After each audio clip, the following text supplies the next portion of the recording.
Parshas Ha'azinu. This week's Parsha, which is coming very close to the end of the Torah. We have one more Parsha to go. That's V'zos HaBracha. And this week's Parsha, Moshe Rabbeinu, is kind of giving a wrap-up in poetic form, in verse, to the children of Israel about their giving them a mission and telling them what risks they have of forgetting God and forgetting the Torah and becoming successful and rebelling. And when Moshe finishes his words, the Torah then gets off of the poetry and goes back, and this is Perek Lamed Beis, Pasuk Psukim Mem Daled, Mem Vav, Mem Hey, Mem Zayin. So the Torah that's 44 through 47. So the Torah says, okay, so Moshe came and he said all of these words. It's called the He said this to the ears of the people, to the listening crowd. Hu Hoshea ben Nun. He and Hoshea ben Nun, that's Yehoshua, who's already designated to be Moshe's successor. The verse says, this is now 45, it says, Vaychal Moshe ledaber kol advarim ha'ela el kol Yisrael. So Moshe finished saying everything to all of Israel. Vayomer lehem, and he said to them, Simu levavchem, place your mind, put your mind, l'chol advarim asher ani me'id bachem hayom, to all the things that I testify to you today, or about you today. Asher tetzavum es b'neichem, you must command your children, meaning successive generations, lishmor la'asos es kol devrei haTorah, to observe and to perform all of the words of this Torah. And now the verse that I'd like to focus on, and that is Mem Zayin, that's 47. So this again is Lamed Beis, Mem Zayin, that's 32:47.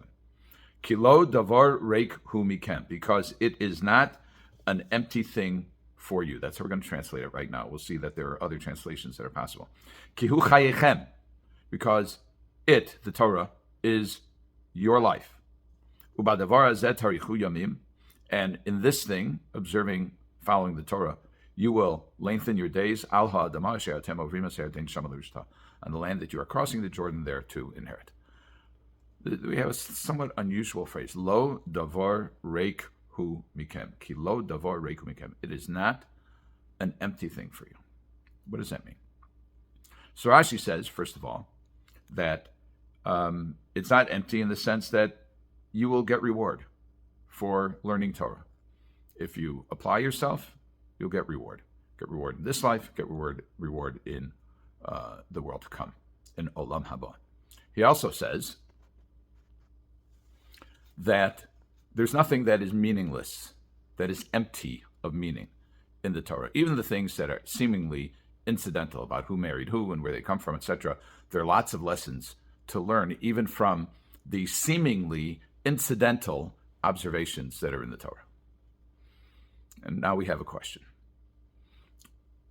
It could have said, first of all, the Torah T'mimah observes this word mikem, of you, is apparently extra. We don't need it to carry that meaning. It says, Kilo davar reiku mikem, kiyu chayechem. This is not an empty thing for you. And mikem doesn't really mean for you, but that's how it appears to be translated. Kiyu chayechem, because it is your life. And the Torah T'mimah says, first of all, you could read it without that. Kilo davar reiku, it is not an empty thing. Kihu chayechem, because it is your life. What does this word mikem add? So there's some Chazal who explain that if you think it is empty, if you come across anything that you say, this really is either meaningless or irrelevant, that irrelevancy is not inherent, but it's mikem. It's from you. Meaning, if you would really apply yourself, you could figure it out. Now, the key to applying oneself is the belief that if I do apply myself, I'll find the answer. I'll get an answer. It might take a lifetime to find the answer that you're satisfied with. But if you don't apply yourself, if one does not apply oneself to the task, then you might find an answer serendipitously. Somebody may give a shiur and address an issue that kind of was percolating in your brain. But it takes hard work and honesty and humility to go through the Torah, to find things that you don't understand, or you don't understand why they are significant, and to apply yourself. Now, if you believe that there is significance in everything, that opens the possibility that you will discover it. So if you think God gave the Torah, there is not a single letter that is extra, And if this is there, it's for a reason. I must apply myself and discover that. And the Torah says, Yogatu matzasa tamin, the Torah Shabba Prayer, the Gemara says. And if one applies themselves, and he says, I've applied myself, I found it, believe him. In other words, understanding is a result of hard work, hard thinking, time, and applying oneself. Really, Yegia Amelus Batorah refers to a sweat, a deep dive into the Torah. Talking to people. If you have a problem, talk to people who know about it, etc. And that way, you'll come up with a solution. And if you think it's irrelevant, then it's mikem, then it's from you. Shamshon Hirsch gives an opening to an insight. He doesn't quite say it this way, but he says that mikem means of you, and as opposed to lachem, which is for you. So what does it mean? Lo davar reik hu mikem. It is not empty of you. And I would suggest that this means that everybody, certainly every Jew, has a portion of himself in the Torah. And this is reflected in the bracha that we say. It's not only in the bracha that we say on Shabbos, but it is reflected in the bracha that we say on Shabbos. We say the unique paragraph that we say for Shabbos is Elokeinu ve'Elokei Avosenu, our God and God of our fathers. Ritzevenu chasenu. So for Shabbos we rest, and we ask that God be pleased with our rest, that our rest be with a spiritual aim and tenor. Kadshenu b'mitzvosecha, sanctify us with your mitzvos. V'sein chelkenu b'sorosecha, give us our lot in the Torah. What does that mean, give us our lot in the Torah? Well, there are many possible explanations, but one of them is that, as the Gemara in Sanhedrin says, we've spoken about it in the past, that every human being is unique.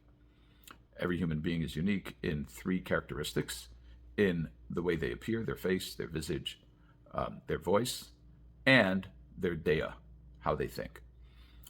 And we're all uniquely abled and equipped, and that means that we each bring a different perspective to the Torah. And according to one understanding, we each have a unique chelek, a unique portion in the Torah. And when we say, Sein chelkenu b'sorasecha, give us our portion in the Torah, what we mean is that there is something in that Torah that relates uniquely to me. And I can relate to it. It resonates with me and with my life.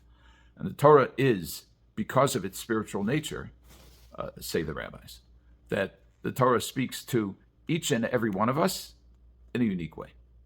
And that, perhaps, is the meaning of lo kilo davar reik hu mikem. It is not void of you. You are in the Torah. You have a piece of the Torah. There is a portion of the Torah that speaks uniquely to you.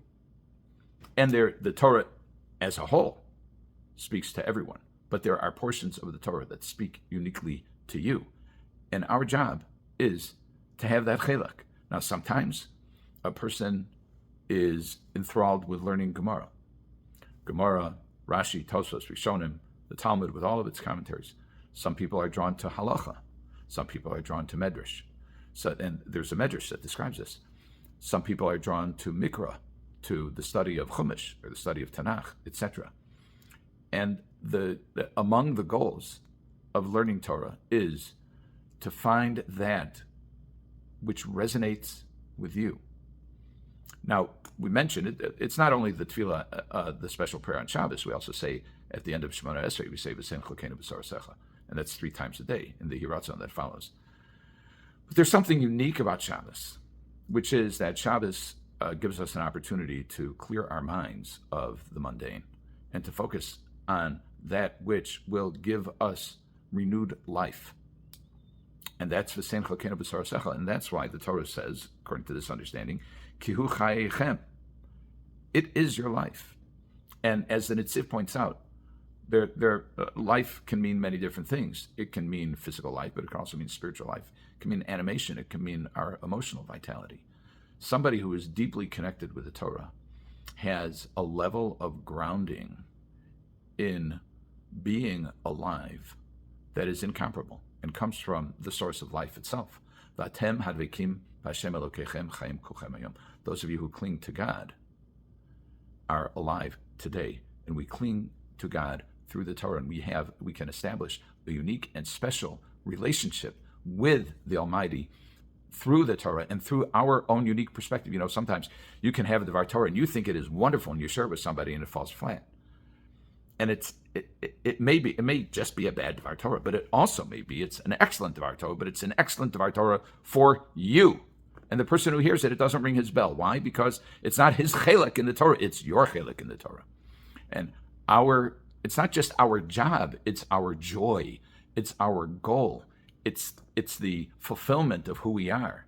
When we can approach the Torah, we can grapple with the Torah, we can master some portion of the Torah, we can share it, we can become animated as a result of it. At the end, that's ours, and it's lo davar reik hu mikem. It's not empty of us. It is with us. Yisrael v'araisa v'kudsha b'richu chadhu. God, the Torah, and Israel are one. That means we're all together in this. We each have our own chelik in the Torah, and Shabbos is the time to discover it. And what better time to start, if you need starting, than Shabbos Shuvah, where we're getting back to HaKadosh Baruch Hu and to our genuine selves. Have a good Shabbos.